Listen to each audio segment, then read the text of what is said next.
Welcome to Meron o Wala. Sino kaya mananalo ng 250,000 pesos? Gusto nyo malaman? Samahan na natin sina Vic at Joey. Alright. Yeah, thank you.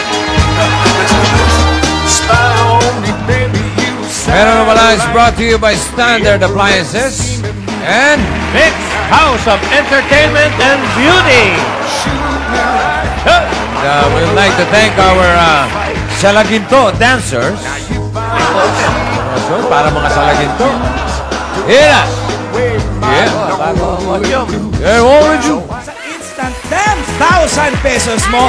May secret din kami sa'yo. Alan! Secret! Nawawala yung mga dancer!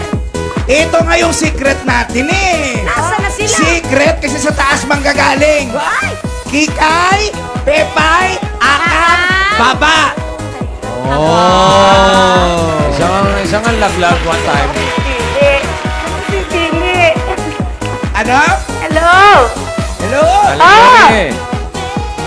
May 10,000 ka na. Apa! Tapos pipili ka rito sa tatlong chicken sandwich. Kung sinong type mo.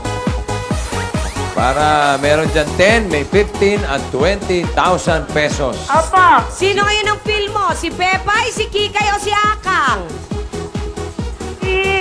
Teka po. si Kikay po. Si Kikay! Kikay! Okay! Si Kikay. O, unahin naman natin si ano?